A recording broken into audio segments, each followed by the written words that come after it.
Sunlight begins to fade now, and I feel like I'm losing time, but I don't know how I'm here.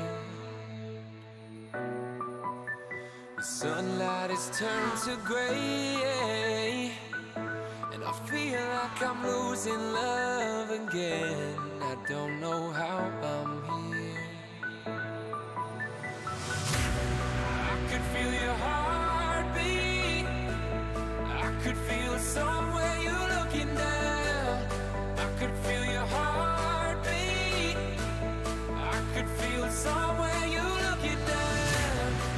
'Cause it's you I'm loving, and it's you that I wanna breathe. And it's you I'm loving, and it's you that I wanna need. Hello everybody and welcome along to Simracersworld TV and round 8 of the Sunday Drivers MX-5 series sponsored by H20. You join me, Jack Werrell and Hasse Rømer at the beautiful Silverstone South circuit, and my god Hasse, we are in for an amazing night of racing. Yeah, I really think we are, Jack, and I've been looking forward to this I want to say all day. I just came in from the Belcar E-Series, which was a heck of a race. And I'm really looking forward to this slower paced MX-5 action, but these cars, some of the most enjoyable cars around to drive. They really are alive. If they had a little soul of their own, these MX-5s. So yeah, I think there's a lot to look forward to indeed.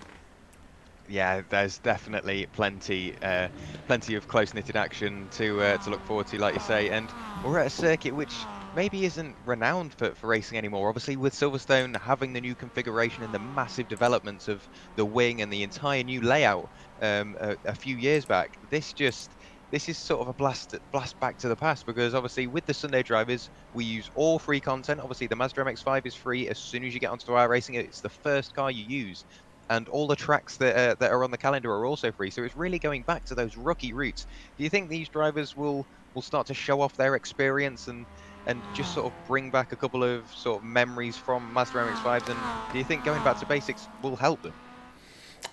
Going back to basics never hurts. And I feel like every driver who's coming into iRacing always has something to pick up and something to learn from doing a bit in the MX-5s, because it is a special car to drive, and it really it needs you to drive the car correctly. And I think especially since the V7 tires were implemented to the MX-5, that has been such a gain for just how fun the car is to drive.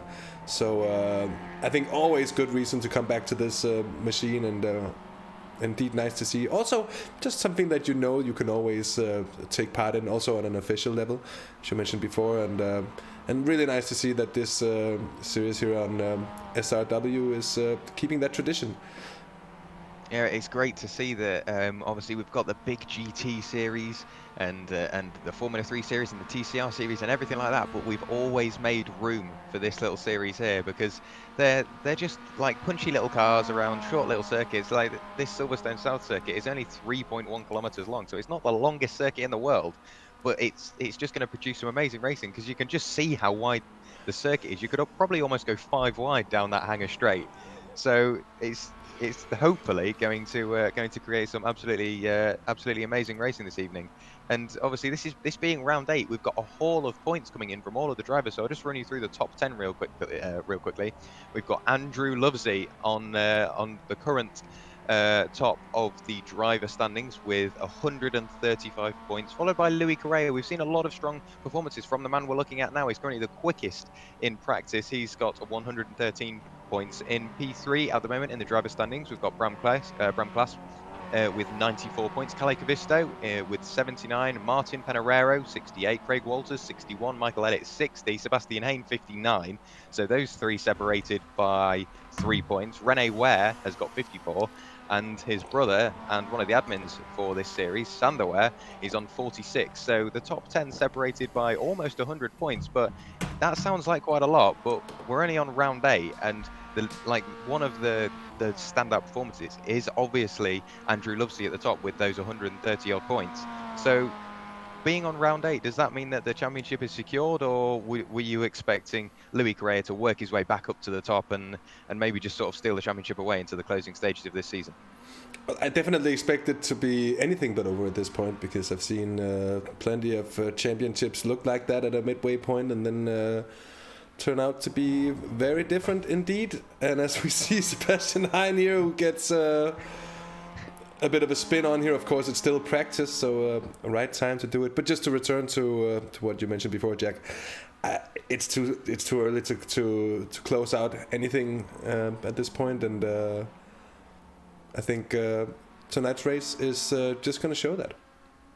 Yeah, I'm really looking forward to it. Obviously, we've already been to Charlotte. The ones I've commentated on are Charlotte and Pocono, so from oval to oval, with obviously the little road configuration in the circuit. So this is very much a culture shock for these guys, because they've already had 2 rounds at an an oval road course, I guess. So obviously Charlotte, it uses that really steep banked oval, on Pocono it uses that it reverses round the oval. So there's lots of sort of driving characteristics that you bring to an oval, and then to suddenly get dropped into or back to your sort of more conventional road course. Do you think these drivers maybe spend a little bit of time extra just during that conversion stage, just to make sure they can get used to road courses again?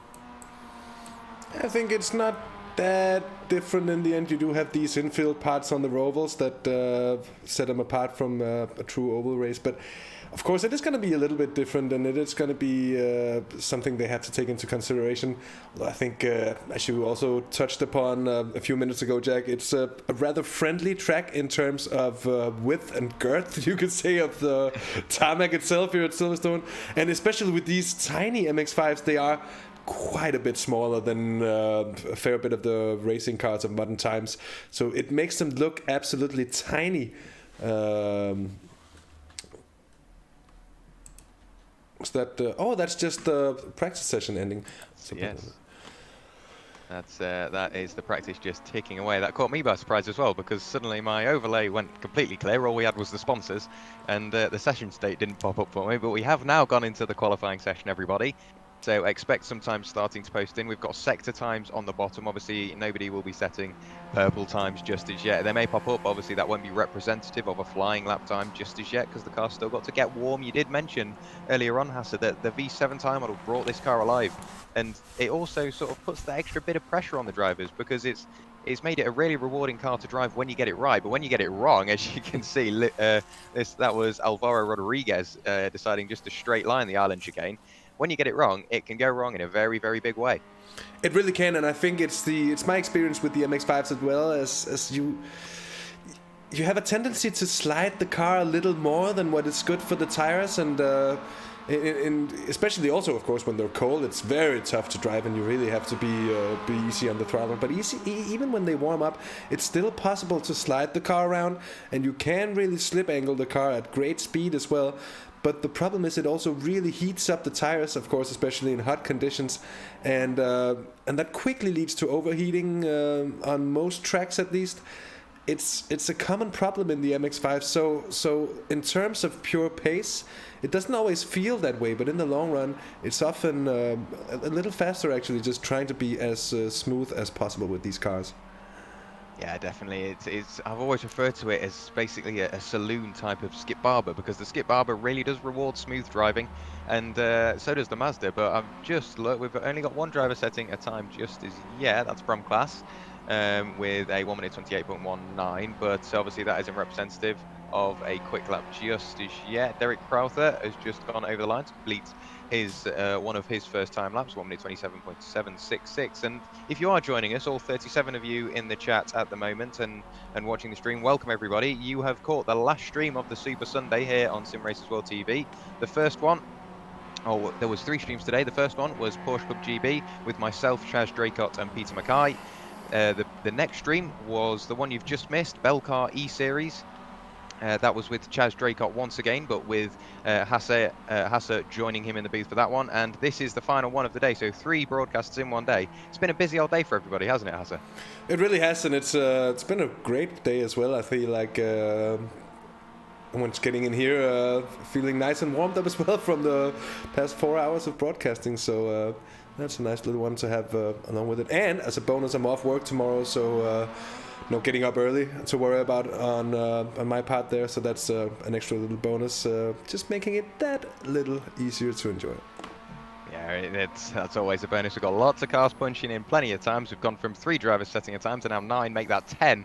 So everybody's just getting to that point in the session where they've done their warm-up lap, they've done their out lap, got the car to a nice little temperature, and they're going out onto their first few timed laps. Andrew Lovesey, our championship leader in the number 33 car, has currently got provisional pole position with a 1 minute 21.073, so a great lap from him. Ben Hicks followed shortly behind with a 1 minute 21.208. So we've seen quite a big differentiation in talent and not necessarily skill, but just confidence in these cars, which I guess just makes this series what it is. Because if you're maybe slightly rookie to iRacing, or you just don't have the confidence, or you're coming into this just for that extra little bit of experience and to get into league racing, it's a great stepping stone, isn't it, Hasse? It really is the best place to learn. We mentioned it not too long ago as well, that the MX-5 is really the basis for road racing and iRacing, and it's the place to start. And what you learn here can usually be applied in one way or another when you progress up through the classes. But there is a big, I want to say, cult of the MX-5 who just seems to enjoy this car more than anything else. And I think it's also so great to see it in the VLN series, the Nürburgring Endurance Series, as it's now called in iRacing, to see it back there, and a stable hold, of course, of those races. And it makes for some crazy situations as well when you have GT3s, you have Cup cars alongside the small MX-5s on the Nordschleife. But it is, I mean, it's hard not to love this car, I think, and it is also, I think, understatedly often providing us with some really good racing. And as you said, also very dramatic indeed often.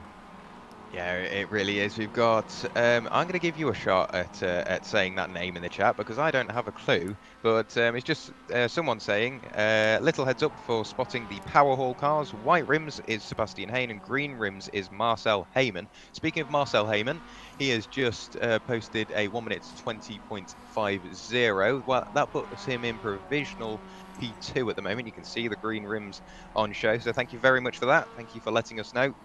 Obviously, we have got the amazing SDK software alongside us, but every little edge we can get does help. So thank you very much for that. You can see everybody posting loads of times up and down the order. Louis Correa, once again, is on provisional pole position with the 1 minute 19.97. The only driver at the moment to get into the 1 minute 19 bracket. And looking at the timing screen, I say that, but Kalle Kavisto in the SRL number 37 machine has just posted a 1 minute 19.917, so knocking Louis Correa off the top of the timing sheets by the tune of about 500ths of a second. So a great lap from Kalle Kavisto.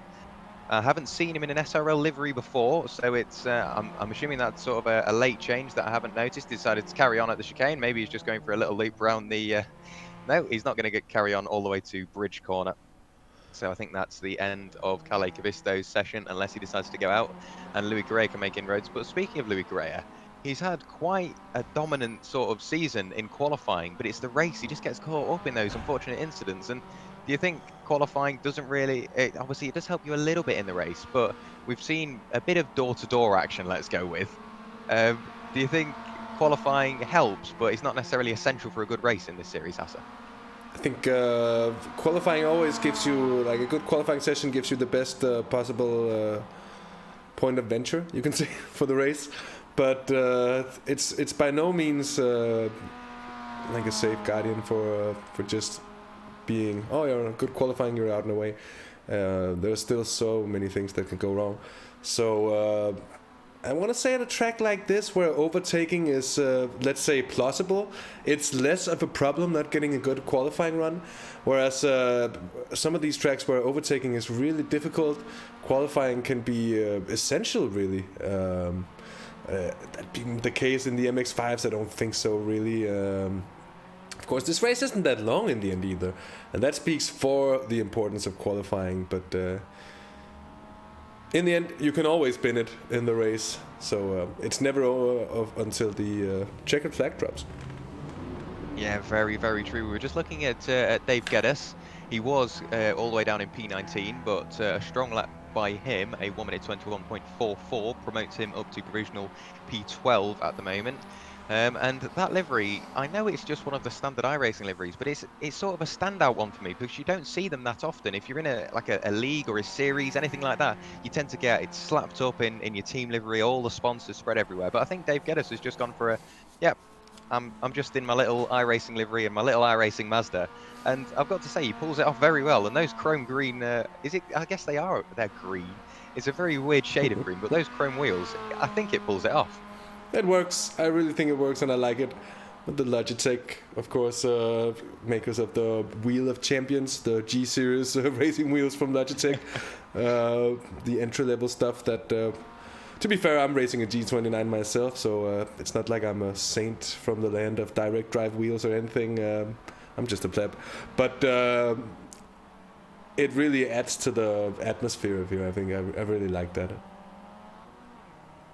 Yeah, I've got to say, it's great to have an absolutely amazing livery on your car, but when you get to that point and you join a team, and obviously we've got a lot of teams spread throughout the field. Just to name a few, we've got H20 Esports Racing, Fast Cars Go Bang, obviously all the Simulation Racing League cars, and Stage 1 Racing. We've got heaps of teams and liveries up and down the order, and that means it has come to that time, Hasse, where we've got to start narrowing down a livery of the day. Yeah, it has, but I think it's a tough order with these. I haven't really had too much time. This is almost my first Sunday Drivers MX-5 broadcast, so I haven't gotten the time to get too acquainted with them so far, but I'll tell you as much as it's not going to be with the one we're looking at right now, at least. I think it's going to take a little more to take the prize of livery of the day. Yeah, I've got to say though, the H20 esports cars, they do look damn good, and obviously they are the series sponsor, and I don't want that to sway my decision, but I think it's just, you don't tend to see that shade of almost pink that often, really, and it just stands out. And obviously all the cars for the H20 team have got different wing mirrors. That's how you can differentiate between the drivers. So we're looking at Luis Correa at the moment, and he's got like a sort of, that is actually the Venezuelan flag he's got on his wing mirror. If we go to another one, we'll go to Sander Ware. He's got obviously the Danish flag, not the Danish, the Dutch flag.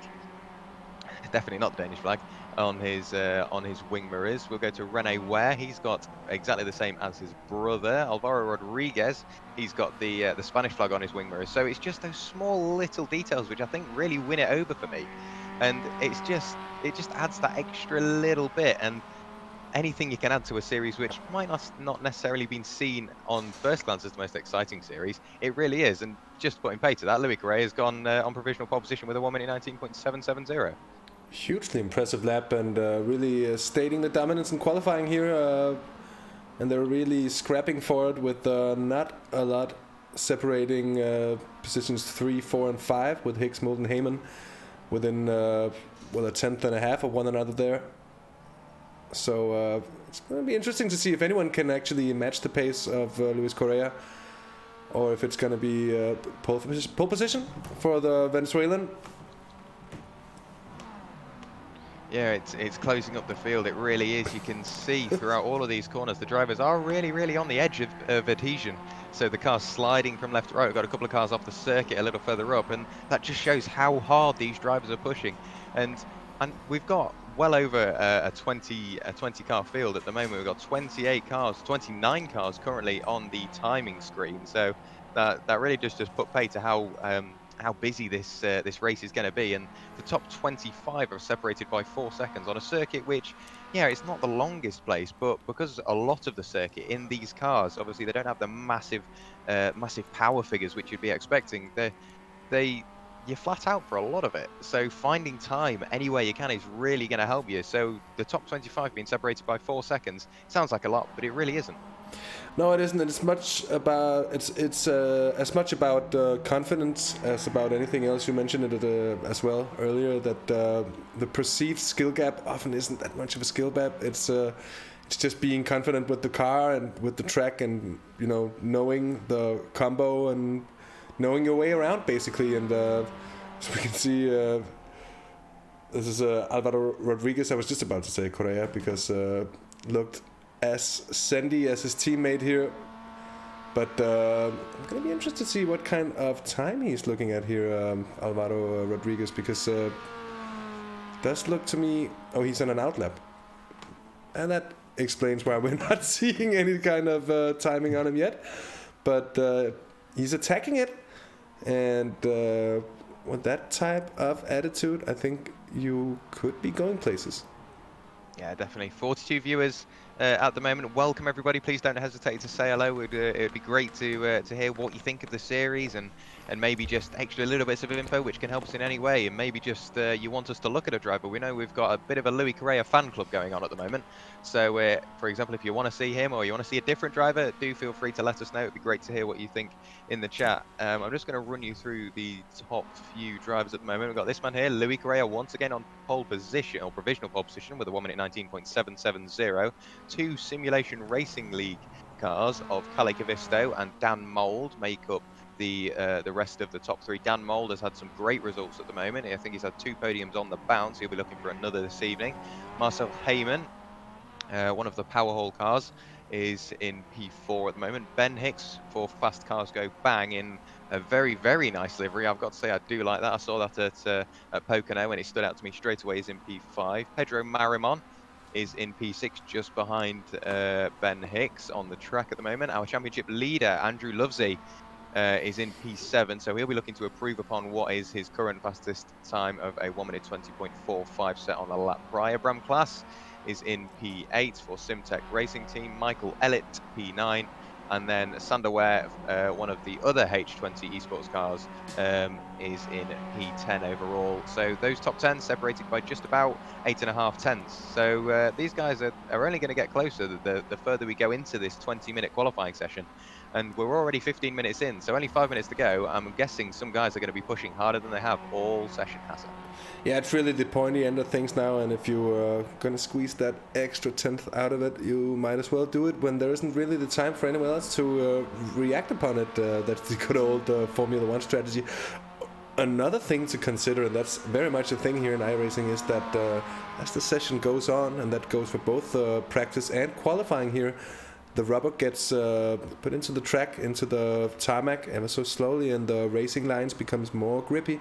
And that means in turn that unless we see a rise in track temperature, we're also going to see lap times being able to just being pushed downwards as the session goes on, which is probably a good explanation to why we often see pole position times being set late in the session indeed. Yeah, definitely. The track will obviously rubber in and evolve as the session goes on, and the more cars that lay down rubber will eventually obviously make the cars more grippier. And I've just clicked on a random person. This was Victor Oliveira, because it's always nice to look. That's I think that was Sebastian Hain going very sideways through the chicane. Yeah, it was. Of Abbey, but I've just clicked on Victor Oliveira just to have a look at a few drivers further down the order, because I guess most of the time they don't get the attention they truly deserve, and we've just found a hidden treasure. I don't know what it looks like on your screen. That's art. That's art, yes. Made on my screen. That's the like I was in doubt for livery of the week for me before, but no more doubts for me. That takes it out. You know, I'm a big fan of art cars and the quirky stuff that stands out, and still is very, very well done through. That looks like something by Picasso, man. It really does. We've got a couple of cars struggling to find the pit entrance. It is a very weird pit entrance here at on the Silverstone South configuration. At the end of the hangar straight, there's a little sort of patch of tarmac before the grass on the exit of Stowe Corner. You've got to aim for that and then use almost all of the concrete and the tarmac off the edge of the circuit, and that is your pit entry. You'll see 2 yellow cones, stamp on the brakes. That is where you need to reach the pit speed limit. And once you get to the end of the pit lane, just coming out of club, you will see 2 green cones, and that means you can put your foot to the floor and accelerate onto the circuit. But Hasse, this 20-minute qualifying session has gone immensely quickly because we're already 17.5 minutes in, so only really 2 minutes to go. And there's not massive movers further up in the field. We're expecting to see a few guys swap around, but Louis Correa is still provisional P1, Kalle Kavisto P2, Dan Mould still in P3. The only main differences I'm seeing are towards the bottom end of the field. We've got Robert Jackson on a very quick lap, so we'll stick with him just to see what he can do this time by. If he can work his way up the order, he's on for a great race. Yeah, indeed. Indeed he is, and also Sebastian Hein, as we saw him have an incident before, and he is the only driver who has yet to put in a time, so I think that'll be worrying him a bit at this point of the session. Also, let me just grab this quick opportunity to say hello to my boys Mew and Ethan, who are here. Hello lads, good to see you. Two of my good friends indeed. But yeah, it's time to get the times in by now here. Ben Hicks is on what I believe to now, unless it's a very slow first sector, that could be a personal best for him. It's not at all actually, because he was on a, or is it? Yes it is. Yeah. Yes, it very much is. He's into the 19s. So a little perplexed there for a moment by the graphics, but that was indeed a very competitive lap time for Ben Hicks. Enough to go on the second row of the grid. Good stuff from him. We've just also had Seb Hain. We were looking at him earlier, saying that he hadn't posted a time, and he was having quite a few off-track excursions. It just shows that one lap is all you need. That 1 minute 20.42 promotes him all the way up into provisional P6. The only person that's really going to threaten that position at the moment is the driver behind, Pedro Marimon. Possibly Andrew Lovesey could have a go, but you see Pedro on a very quick lap. A power hole car almost very slightly getting in the way. That could be a bit of team tactics. But Pedro Marimon, he's going full send through the island chicane, using all the curbs, bouncing it over. That's very dangerously close to an off-track.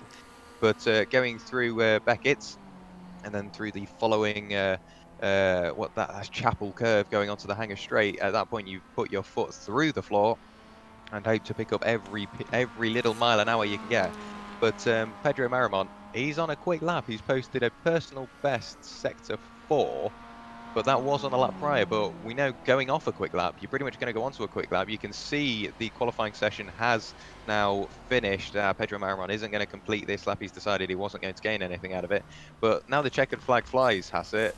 This is very much the last chance for anybody to be in with a hope of improving their qualifying position. Yeah, it's now or never, and we'll see the final order at the end of this lap for everyone. So one final chance to put in a stunning lap time, although from the graphics we're shown at the moment on screen, doesn't look like anyone's really on that type of super pace here. Sander Wara, who cancels the lap, so to say, and he's back out there. Sebastian Hein is certainly not on a quick lap either, but I do believe the H20 car behind there could very well be on a fast lap. That's Arturo Davila in the number 7 machine, who has a bit of time to make up as well on at least on the front runners, but not looking to improve. Or is he? 126.3. That's not going to be an improvement for him at all, I'm afraid. No, so not managing to get a quicker lap time in, and that's everybody now into the pits, and the qualifying session is now over. So 20 minutes flew by, and going from one 20 to the other, we've got a 20-lap race to look forward to. So as soon as this qualifying session flicks over to the race session, we'll be able to run you through the grid. We've got now 50 people watching. Hello, everybody. Welcome along to Simracersworld TV. Random videos in chat. You're asking what overlay we use. We do use the SDK software. It's a great piece of kit, really, really customizable, and it really just makes our job worth doing. Cosmos, hello, welcome along, and TSL Martin, hello as well. So welcome to everybody who is watching, whether you've just arrived or you've been watching from the start. A very warm welcome. I think we've just got the qualifying results through. We do now. So what I'll do is I'll run you through the grid, and we can see where everybody's going to be lining up, Hasse. So pole position, Louis Correa, 1 minute 19.770. Great lap from him. Shortly followed by Kalle Kavisto, 1.5 tenths just behind. Row 2, Ben Hicks and Dan Mould. Marcel Heyman and Sebastian Hain line up row 3. Pedro Marimon and Andrew Lovesey are 7 and 8. Bram Klaas and Michael Elliott round out the top 10. Sander Ware and Jordanin Zvetanov are P11 and P12. Rob Jackson and Rene Ware P13, P14, followed by Dave Geddes, Xavier Lopez, Derek Crowther, Victor Oliveira, Alvaro Rodriguez, Peter Reed, Sven Dalemans, Stuart Dalton, Andrew Zeller and Peter Nord round out the top 24. Alvaro Rodriguez, I know we've gone through those. Timo Paya, Arturo de Villa, Robert Huvel, Harry Bowen and Jean-Louis Margeau rounds out the grid, 7.5 seconds off that pole time. And that was a very, very busy qualifying session. And if that's anything to go off, this race is going to be absolutely immense, Hasse. I think it's going to be just the same with 29 MX-5s. There's going to be a lot of fighting for those tough positions, and it's all going to start in a few moments here. Let's hope they get off cleanly. Yeah, so the red lights are going on now. Louis Correa will be the first one to get to the first corner. We go green here at Silverstone for round 8 of the Sunday Drivers MX-5 Series. Louis Correa gets an absolutely amazing start. We're almost 4 wide going into turn 1. That's a great dive from the number 24 or 54 machine. I think that was Ben Hicks going all the way to the inside. Louis Correa has already built up a 7/10 gap. We've got cars going very, very far down the grid. That's both the Wares. I can't quite keep up with them because they're dropping down. That's Sander Ware with a very, very second-hand looking H20 esports racing machine. Who else have we got? We've got Sven Dalemans or Ben Hicks dropping down the order. The one who I said got an absolutely amazing start has dropped right the way back as well. He's lost 18 positions, so we'll have to have a look back at the start just to see what happened. It looks like Ben Hicks is going very slow, so he's got lots of damage on board his Mazda MX-5. Dan Mould has dropped down as well from P3. He's now all the way down into P12 in data of dropping down into P13. So this start is pretty hectic already, Hasse. It's really been lots of action there, and I hadn't even think that we saw it there in turn 1 because it just happened to the left of the viewpoint of the camera, but I'm sure we'll have another look at it in just when it settles down a little bit here. Kalle Kavisto really on the attack on Luis Correa for that lead position, and he's got a good run here on the inside. And the question is if he's too late on the brakes here. The Finn, I think he very much makes it stick. Oh, there's a slight opening for a cutback, although he keeps it closed nice and tightly there as we have a new leader with Kalle Kavisto here as we're on to lap 2. And indeed, Jack, it's been a hectic one. It really has. So Kalle Kavisto now in the lead, but Louis Correa isn't going to take it lying down. Only 1.5 tenths behind. He's looking for the move all the way round the outside. He can't quite get it done there. Going into the chicane of Abbey, I don't think the move will present itself unless he's really confident on the brakes. But these guys are only going to get closer because obviously there's an SRL car behind. So Louis Correa is very much in an SRL sandwich at the moment. Andrew Lovesey has gained 5 positions from where he started.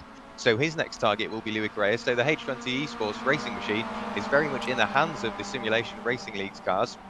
We had an issue for Arturo de Villa, so we'll see what happened to him. This is another H20 car. He's going very, very sideways. He tried to cut the chicane almost, and it didn't pay off. Touched the grass and rotated the car through 90 degrees. Gets it pointed the right way again and starts to put his foot to the floor.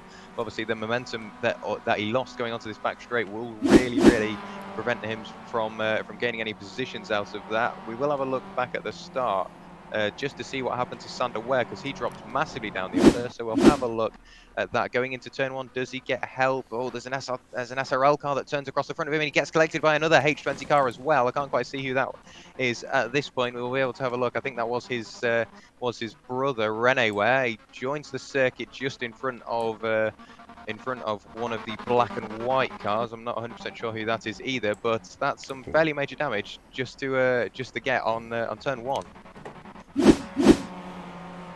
A bit of the problem there, I'm afraid, with the replay on my view. I don't know why. Can't really answer that, but I'm afraid we didn't see that one on our end, so that's a bit of a shame. But tough luck indeed. Tough luck indeed. Yeah. Sandaware at the heavy end of affairs here.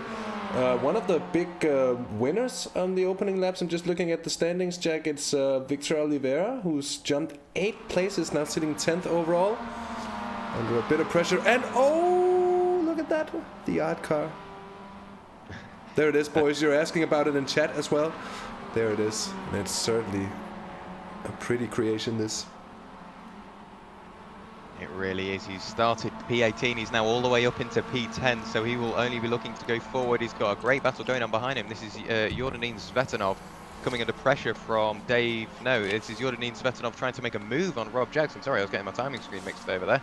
So Rob Jackson in the slipstream going up towards Stowe Corner. Can he get the move done? He looks to the outside. That door quickly closes. Decides to slip behind him. We've got a purple time being posted by Louis Correa. So he lost the position to Kalle Kavisto, but he's not letting him get away. He's got the better run coming out of turn 2. Can he get the move done? He's looking to the inside, using the curb, using all the track he can. It looks like he's going to get the move done going into the chicane, but Kalle Kavisto obviously keeps that momentum all the way around the outside. So let's see what he can do on the brakes. Louis Correa's got the preferred line, and he does indeed retake the P1 at Silverstone. So Louis Correa once again back in the lead. Kalle Kavisto demoted back down to where he started. So the top 2 back to where they started the race. Andrew Lovesey has gained 5 positions to promote himself into P3. Marcel Heymans following this pack, and he's got Bram Klast and Sebastian Hain following up as well. So these guys are going to get closer as the race goes on. Obviously, as the tyres fall off and the cars eventually get lighter because of the fuel usage, this battle could really heat up, and it could almost be a 6-way battle for the lead. It really could, Jack. It's 3.5 seconds between the 6 leading cars at the moment, and I think any one of these 6 drivers are very much in with a shot as we're heading in towards the first quarter of the race done here, and it's absolutely flown by the opening 4 laps here. Brilliant racing, and I think us talking up the MX-5 has, well, it's very much been approved. I think it's been such good racing so far. It really has. We are currently looking at Sebastian Hain, who posts a purple time of 1 minute 20.259. That's basically qualifying pace for him, so a great lap by him. Speaking of Sebastian Hain, we'll have a look back to see what happened at the start, because we've got Scott Angelo in the chat asking, let's see the start 4 wide going into turn 1. I'm hoping this replay is working for you, Hasse, because it's a great view on my end. So Sebastian Hain has to cut the track. Lots of carnage going on in the background. It looks like he made it through that.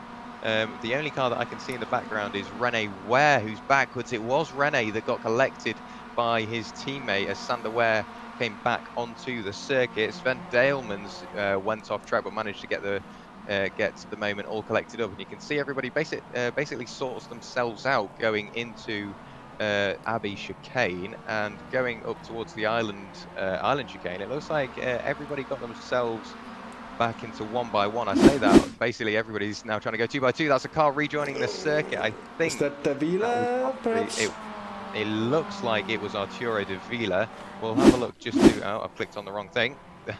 It's moving so fast. Let me try and get that again. Arturo Davila, here we go. It's not. Arturo was one of the H20 cars, but he went off track, blocking his teammate, going into turn 1. Very, very nearly closes the door. Decides to straight line the first corner, goes very sideways, slams on the brakes. Does he decide to go back to the bits, or does he grab a gear and go forward again? I'm not sure. He's decided just to stop and have a picnic. Gets back going again, rejoins the circuit, but I'm not sure who that was. I think it was probably one of the stage 1 cars, possibly Sven Dalemans.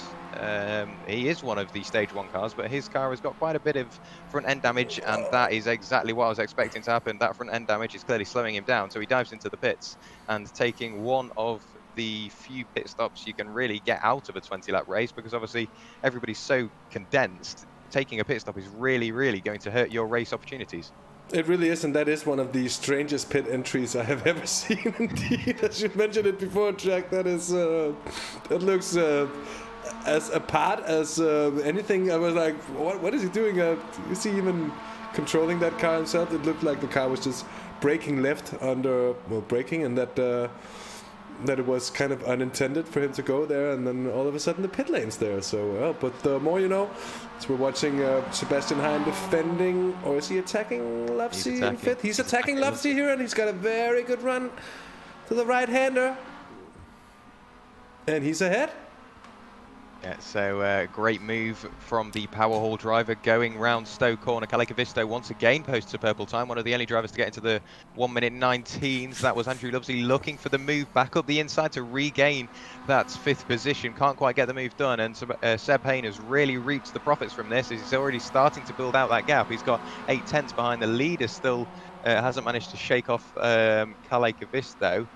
Louis Correa, there he is, 6 tenths behind is Callecavisto. These two are just starting to disappear into the distance. So we've also had to change a little further back as well, because Marcel Heyman is now in P3, leading the train of about 4 cars for the final spot on the podium. So while these two are battling, and then obviously you've got Bram Klaas and Sebastian Hain just behind as well, they're slowing each other down, meaning that the leading pair, Louis Correa and Callecavisto, are just going to disappear into the distance.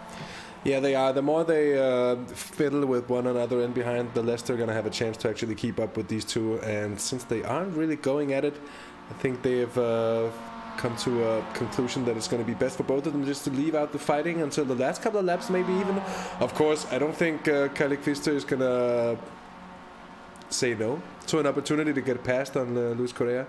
But at the same time, just knowing that positions 1 and 2 are kind of able to be settled in a way, and then they can settle it in between them at the end. It's a wise tactic to go with.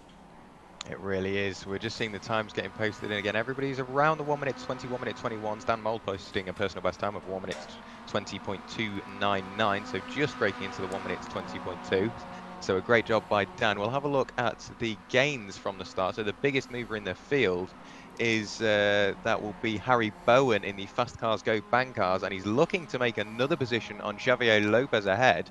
Xavier hasn't moved. He started P16 and he has still remained in P16, but if Harry has got anything to do with it, he'll be looking to gain another position to add to his tally. So he has done a great job from the start and really made the most of all of the incidents. So that beautiful Fast Cars Go Bang car with a very eccentric livery is working his way up the order very slowly, and he's working his way into the points as well, because obviously points mean prizes. So every little point you can get, whether it's just 1 point or maybe a handful, if you're that far up the order, is really going to make a difference. So do you think that maybe championship sort of contention will be in the minds of all of the drivers out on circuit? I think for a lot of the drivers who might be able to sense that, okay, I'm not going to be able to contend for a win or outright podium positions here, but I might be able to pick up whatever points I can scrape together here. That's certainly going to be a motivation in itself. And with the field now spreading out, I think a couple of the drivers are going to be able to just breathe out and relax for a little bit. And with the halfway marker here of the race, not too far ahead. Ooh, that's a bit of a dive. It's incredible that it's only now that it's really beginning to spread. It's been quite close for a long time here, even though we had a lot of action early on, Jack.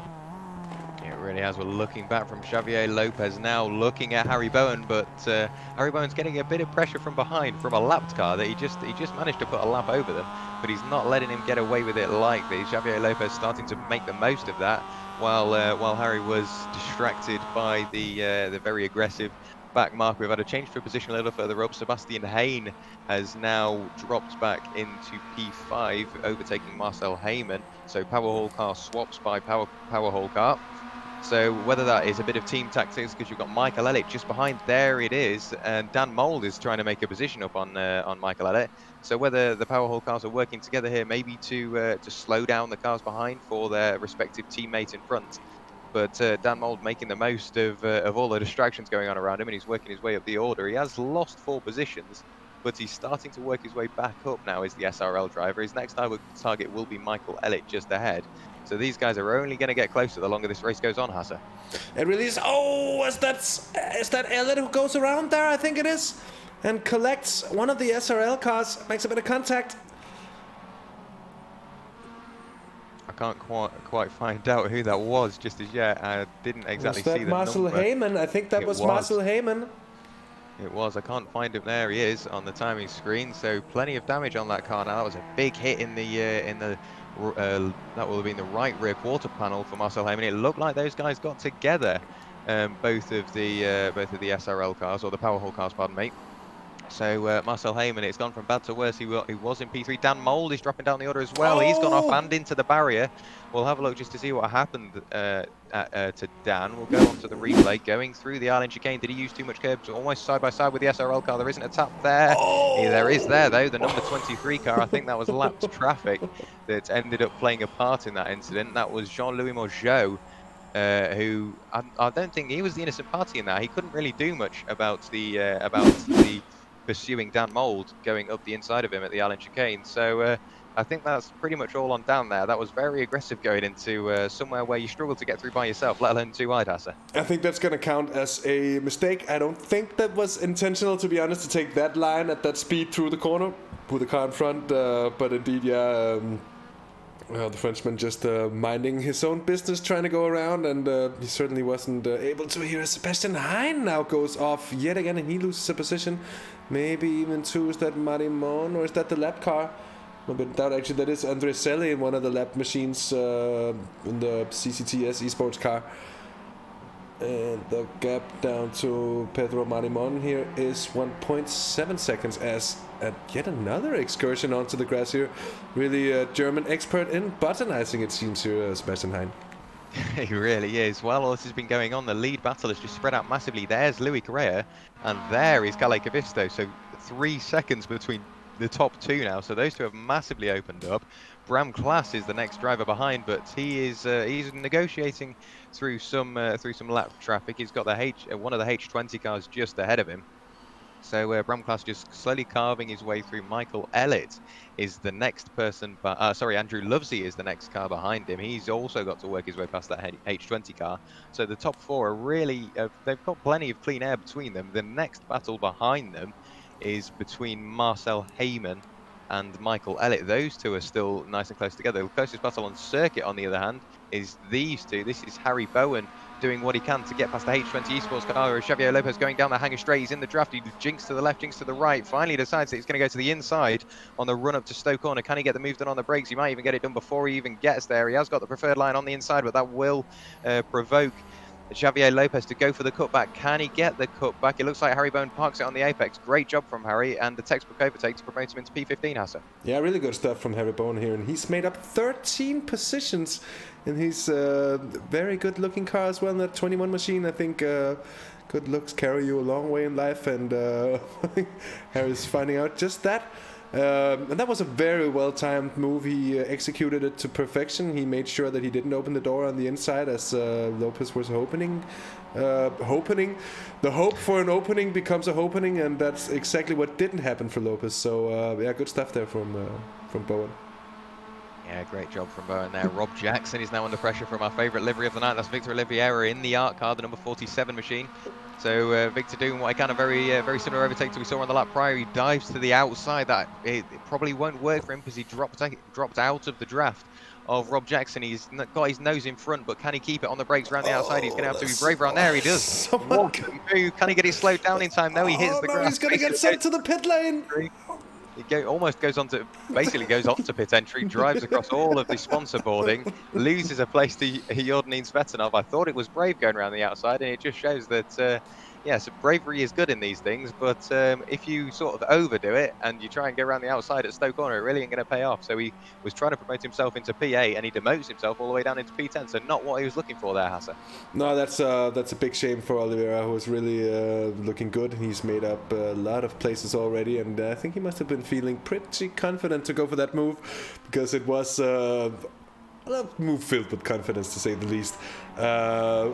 It's always a very dangerous position to put yourself in on the outside of, well, anyone. And especially in these, I was about to say low downforce cars. This is no downforce cars. And the outside, you see so much sliding about, so much slip angle, that the outside is just always a really risky place to be in such a corner. So indeed, that was perhaps not the smartest thing to do, and I think Victor Oliveira found out. But without losing his race in the process, so that's really nice to see. The art car still alive. It really is. This race has gone way too quickly. We're on lap 14 already of 20 laps. We've got massive incidents further behind, though. This is Stuart Dalton and Xavier Lopez getting into grief there. Stuart Dalton oversends it through the first chicane. Does he get it slowed down in time? Narrowly avoid, but he gets slammed into the side by Xavier Lopez. So really not what he's looking for there in the H20 car. So he's had a rotten race already, and he's dropped back even further. Now we'll go back live with Xavier just to see what he does. He did take some really heavy front end damage. I wouldn't be surprised if he throws it into the pits this time by... He manages to find pit entry just about. You've got to do a bit of rallycross to get in there correctly.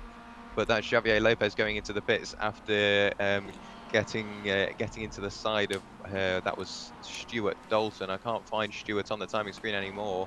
There he is. So Stuart Dalton was a lapped car as well. So the innocent party really falls foul of that. So Xavier Lopez drops right the way down the order, right the way into P21. Now the closest battle on circuit is still between Rob Jackson and Victor Oliveira. We saw Victor try and make the move on the lap prior around the outside at Stoke Corner. He couldn't make the move work, but he's going to look for it once again. There's Rob Jackson still leading Victor Oliveira, but down the back straight we know the draft can be strong, Hasse. What do you think he's going to do on the run up to Stoke Corner this time? He's going to see if he can just nestle in there on the inside. I don't think he's going to go for a carbon copy of his last attempt at the very same place. Here he comes up the inside. I think this is going to be the move for Victor Oliveira in the 47 machine. Usually when you call something artsy, it's not necessarily positive. It can come across as a bit snobby or something, but this artsy, I think it's in the good way, in the most positive of ways. Such a beautiful machine, and he makes it across, and it's up into 7th place. So despite the setback, a few laps back, he's coming right back at it, and he's the big winner actually at the front of affairs, having gained 11 places from his starting position. Yeah, great job from him. That previous incident really didn't dampen his confidence, but what he's done is he lost out to Jordanin Svetanov. There he is, and well, that's commentator's curse for you. As soon as you click on him, he decides to run wide. So that's Jordanin Svetanov right the way down in P9 now. So obviously they have made the most of a couple of incidents, but that means now Victor Oliveira has promoted himself all the way up into P7. The next target is 12 seconds up the road. That's Michael Elliott in the SRL car chasing down Marcel Heyman. There he is. So this is the battle for the last spot in the top 5 at the moment. These two are one of the closest pairings on the circuit. The next closest pairing are these two here. So Sebastian Hain doing what he can to work his way back past Ben Hicks. We saw Ben get past him on a couple of laps ago, so we'll see what happens so far. You just see Dave Geddes go into the bottom of the shot, and that's reminding me there was an incident for Dave Geddes a few laps back, so we'll have a look back to see what it does. There's the first chicane again, or the second chicane, pardon me. We've seen that happen before, a carbon copy of the Xavier Lopez incident. He tries to find the gear, there we go, grabs the gear, lets the clutch out, spins the wheels and gets it back going again. But he's managed to keep it on the circuit from then. We'll go back to the battle just behind. There's Sebastian Hain hounding Ben Hicks down the back straight, so we'll see what I can do going into Stoke Corner. Ben Hicks goes defensive, goes to the inside, then moves slightly back across again just to make sure Sebastian Hain can't quite get the move done. That's Sander Ware on the back straight, swapping positions with Tito Payet. Going around the outside, so a great move from Sebastian Hain. But we'll go back to this battle. He's only going to get closer. Ben Hicks sends it down the inside. Can he get the move done? He can't quite. So that's Sebastian Hain losing out once again. He had a look to the inside, can't quite get the move done. Ben Hicks just about managing to hold on to P16. He's lost 13 positions, so he really doesn't want to make that 14. But I don't think Sebastian Hain is going to let him get away with it likely. He's going to look everywhere he can for that position in the closing stages of the races. Yeah, very much so. There's also a really close battle, I think, for 3rd place at the moment with Bram Klaas and Andrew Lovesey, who I think Bram Klaas has gotten past up into 3rd place, if I'm not completely mistaken. I'm actually sure if that's been that way for some time, but they are indeed very close. And the SRL car of Andrew Lovesey has seen better times. It doesn't look that bad to this side, but then you look to the rear of it. Oh, it's had contact with something and they're very close. Oh, well, that looks like a bit of a laptop as well to the rear end of Bram Klaas's car. Sliding it in. We can see that he's been using, or he's been hit by a couple of other cars, whether that's just sort of a characteristic of Master MX-5 racing.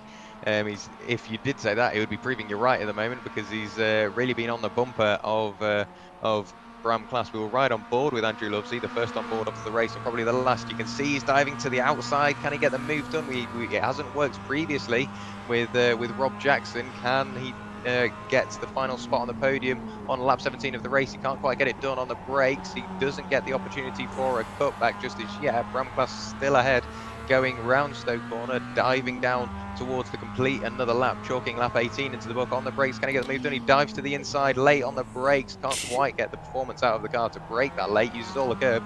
He's round the outside now, can't. He's had to yield and go back into the draft, but that looked like Bram Class either had a slowdown or missed the gear.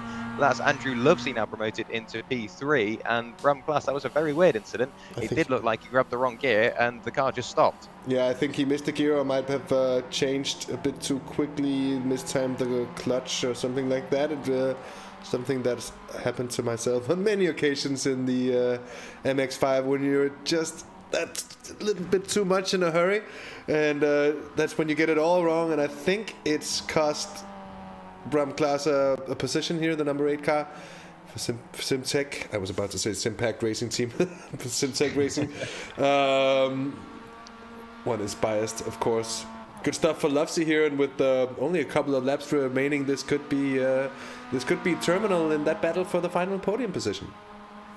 It really could. Andrew Lovesey making the position when it counts. He's only got 2 more laps and 2 more rotations of the 3.12 kilometre circuit here at Silverstone. So now he's lost that position. Bram Class will be wanting to get that position back off Andrew Lovesey and claim one of the many podiums on offer. Obviously, we've seen a lot of differentiation between the podiums throughout the season, but a standout performance once again from Louis Correa.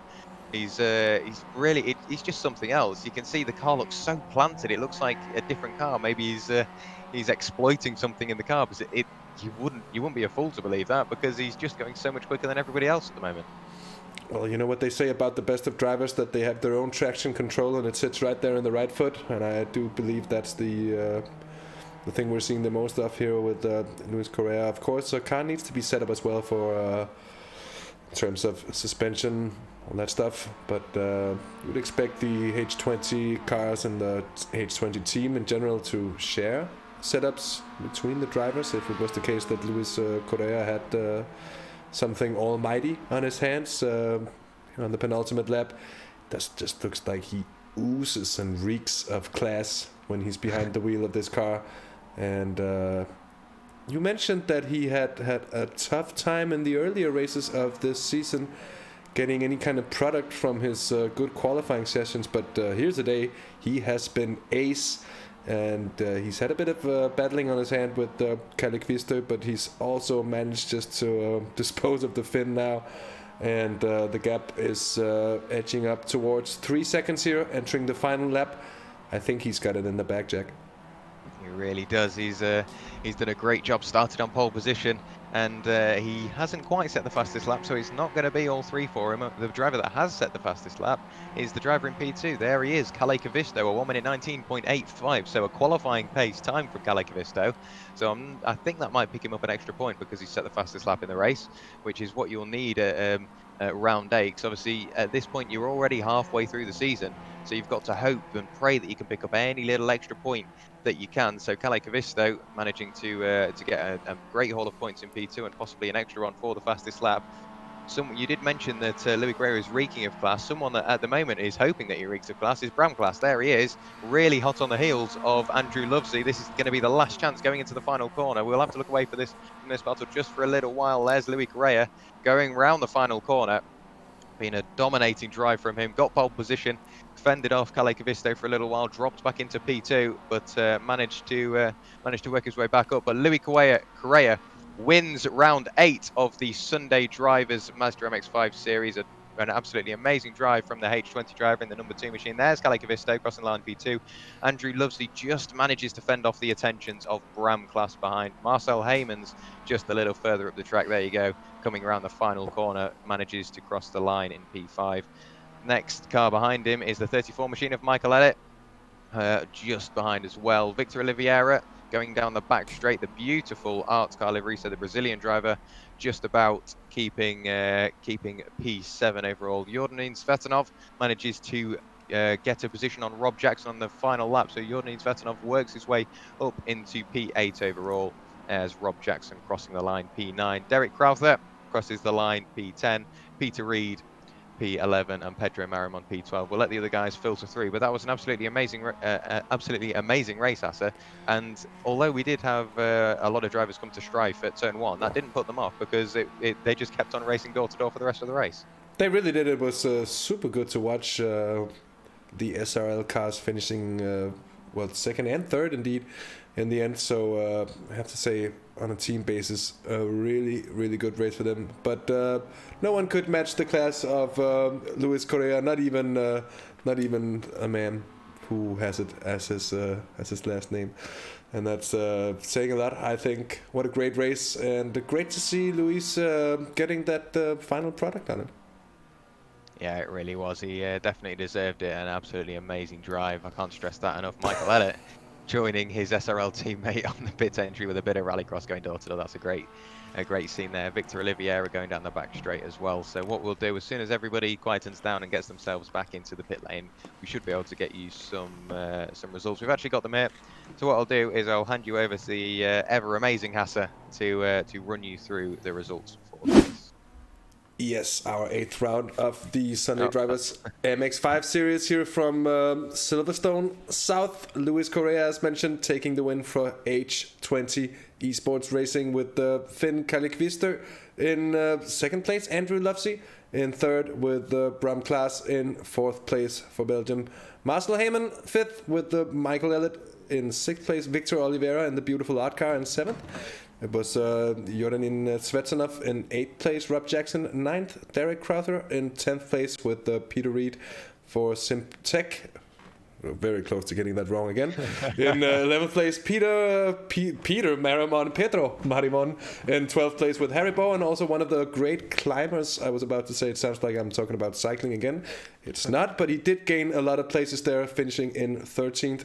Alvaro Rodriguez in 14th place with David Geddes, 15th, Ben Hicht in 16th, Sander Ware in 17th place, and in 18th it was Sebastian Hein, who was going so well for so long after putting in one very good qualifying lap.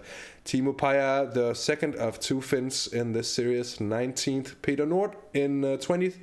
Robert Werrell in 21st. In 22nd, the second of the Werrell brothers, René. We have Sven Dalemans in 23rd position. Andre Zelle, 24th. Stuart Dalton, 25th.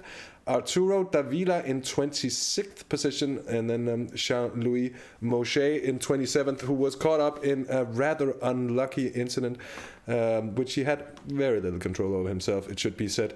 In 28th, Javier Lopez, and Dan Mold finishing in 29th and final place. 10 laps down indeed. Yeah, so a sad end to what was a great race for Dan Mold after qualifying very, very high up the order.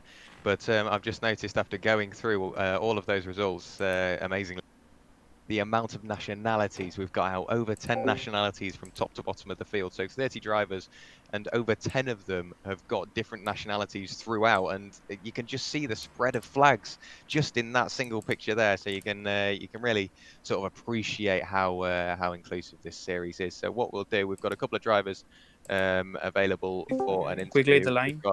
We've got Louis Correa. We sadly dragged him in mid-conversation, so Louis, we'll have to send you back after this interview so you can continue with your conversation. But wow, what a drive! P1, you got pole position, and you fended off the attention of Kalle Kavisto halfway through the race. How was that for you? Yeah, it was quite good. I actually don't know what happened with Kalle, but it was nice to have this small battle at the beginning. It was enjoyable. It really looked it. You were doing an absolutely amazing job, and just how can you explain to me how hard these cars are to control? Because we saw a lot of cars going backwards throughout that race, and then we saw you. It was just like on a different level. It's like you had the car planted perfectly, and it was really doing exactly what you wanted it to do. Like, is that something you've just mastered over time, or are you always on edge with these cars? Well, actually, this car is like very live in the rear end, but this track it have over the bumps. There are like a lane where the bumps help you turn, and a little bit out of the lane, you go out. So I somehow managed to get into the good lane and keep the all the laps consistent. Yeah, you definitely controlled the race. We did mention a while ago that qualifying, yes, it does affect the race, but at the end of the day, as we saw today, that there tends to be a few little incidents on lap one and the next opening laps. Is qualifying something you always plan to do like the best you can, or do you ever sort of consider sitting towards the back, let everybody in front make the mistakes and fall foul of each other's attentions and just pick up the pieces, or are you just straight P1, let's get it going? Yeah, I prefer just go straight to pick one and try to not mess up and to be my if I made a mistake, it's my fault and don't have like a debris in the middle. It definitely showed today. Once again, absolutely amazing drive. Thank you very much Thank you, for giving us something to talk about, and it was an absolutely amazing race. So massive well done for winning the race and getting top honours once again. Is there anybody you'd like to thank or shout out while you're still in the commentary booth? Well, thanks to the guys of the team and the sponsor, and that will be it, I think. Thank you, No guys, problem. and thank you guys for commenting the. Yeah, brilliant. Thank you very much for taking part. That was Louis Correa there with an absolutely dominating drive, P1 from pole position. So he didn't quite lead from lights to flag. He had to fall foul of Kalle Kavisto's attention a little way through the race, but a great job from him nonetheless. What I'm going to do is I'm going to leave you in the very capable hands of Hasse Rømer to interview our P2 finisher, Kalle Kavisto. Yeah. Hello. Hello, Kalle. Nice to have you along here in the booth with us. Great race, great result for you with second place. It looked for a long time as it could have been top spot on the podium for you, and in the end it wasn't to be. So, what was your thoughts on that? Oh yeah, I knew Louis was faster than me, and I tried to attack early on the race, but then I made a lot of stupid mistakes that cost me like a couple tenths per lap, and then he managed to overtake me again, and then just slowly getting away from me. But second place, it's the best I could hope. And so the start seemed to be pretty chaotic as well, and you managed not to get caught up in any of the calamities there. How did you see that happening? Actually, for me, yeah, first of all, I got really bad start, a lot of wheel spin, but I managed somehow hold my second place, and to be fair, I have no idea what happened back there. Well, that's fair enough. It's also hard to see in such a situation. So given everything in the race, are you happy and satisfied with the second place here, also given how it looks in the championship now? Yeah. My strategy is just, be consistent race after race, try to get good points, and at the end of the season, we'll see how well that works. And also second place, yeah, for me, this was the first race representing SRL, so second place. And I was the best guy on SRL team, so... Well, a perfect way to get introduced for your new team there, Kalle. Is there anyone you'd like to shout out before you take your leave from the booth? You guys, as always, and just all the viewers and all the drivers, and yeah, that's about it. Well, thanks for stopping by the booth and chatting with us, Kalle. Congratulations on a good race, and enjoy the rest of the weekend, mate. Yes, thank you. Bye. That was Kalle Kavisto, our P2 finisher. Like we thought in the stream, he did prove us right. This was his first race for the SRL team, so a great first outing for him. What we will do is we've got a habit of doing this, bringing in drivers mid-conversation, so we're sorry about that, Victor. But what a race. You started right the way down in P18. You gained 11 positions and finished P11. And my God, that livery, it's absolutely amazing. Just talk us through what you thought of that race, because it really looked like you were enjoying yourself out there. Yeah, it was a nice race to me. I was telling the guys in the waiting room that I started 18 and finished 7, and it was a huge win to me, because I bought my first wheel just 3 months ago, and I'm training every day, and I am ready on B class, and well, I'm enjoying myself, and I hope I can fight with Luis and Andrew soon enough. I'm sure you'll be able to. You really showed your true colours today. Absolutely amazing drive from yourself, and it really took me by surprise because we weren't looking at you during practice to a great extent because you're a little further down the order. So I thought, you know what, we'll look at someone, and it just happened to be you, and we fell in love with that livery as well. And I think that just sort of set the tone for the rest of the race after finishing P7. So you did mention that obviously you're sort of newish to the iRacing scene, obviously with getting your first wheel only 3 months ago and working your way up to B license, which I've got to say, everybody, that's an absolutely amazing achievement. Um, what are your goals towards the end of the season? Because you say you want to be fighting with the top guys. Like, what's going to be your outlook on the next rounds? Is it going to be play it safe and maybe work your way up naturally, or is it going to be sort of monitoring your aggression and seeing what you can do with the talent you've already got? Well, I think the most important to me now is focus on my development, and I am I'm looking in my progress. I am tough on the brakes and Yeah, still need adjustments. And this weekend I tweaked the sound so I can hear more the tires and less the engine. And I think it's the regular thing, trying to prove every time, every week, practicing on the iRacing races, and I can agree with you. In practice, I am really really not good, and in qualify I don't get much better, but I have this good racing feeling, and I can be aggressive and keep it consistent. I think the word here is consistent. Like Peter Marimon, he was really faster than me, and then after some time I saw him uh, spinning. So I think the thinking to me is consistent and trying to improve every time I sit in front of the wheel. yeah, 100%. You could definitely see that you were constantly lapping nice and consistently, and you've just proved yourself right. You are it, like when you're behind the wheel of these cars, consistency is key, and it's just shown you got yourself into the top 10, which is no mean feat for like a full series of 30 cars. So a great job from you. While we've still got you in the commentary box, is there anybody you'd like to shout out, say thank you to, anything like that? Well, first I want to thank you, my family, my girlfriend, and all my friends that are watching. I have to say hello to Bruno. It's a friend who lives in Portugal now, and is watching us, and he's a really supporter. And in a different way, I want to thank Dan Wood. He finished last. I'm sorry, I don't know what happened to him, but there is one turn and I cannot do it, and then I see Dan doing on fourth gear without braking, and I saw my point there, and it helped me a lot to this point.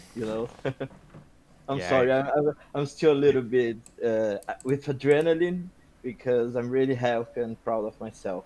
yeah, And so you I would should be. like to thank you to you guys that made this incredible stream, and to all my fellow Sunday driver racers, Sunderwear, Bran, Kale, Andersel, everybody.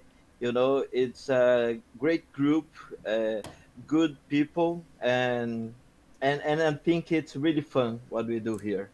It really is, and you did mention you should be proud of yourself, and yeah, you really should. Absolutely amazing performance. But thank you very much for joining me in the box, or me and Hasse in the box, and we'll look forward to seeing you at the next round. Okay, Jack, thank you. See you next time. See you next time. That was Victor Oliviera, a great character, and so he should be massively proud of himself. And yeah, he's done an absolutely amazing job. But sadly, that brings an end to the broadcast, Hasse, and it brings the end to the Sim Racers World TV Super Sunday. We've had 3 broadcasts today. So it's been non-stop, and it's just been a great effort, and from literally everybody involved. So, any final closing words before we sign off for the night? Just want to say thanks to you and Jazz for being with me today. It's been so much fun, and it's been a mega effort from all of us, I want to say. So that we made it happen. It's been great, and it's been an entire day of really, really good racing here on SRW TV. So I do hope that you've enjoyed it. And with that said, well, until next time, I guess. Yeah, it's been an absolutely mega day, but thank you very much everybody for joining me and Hasse and everybody else here at Simracersworld TV throughout the day.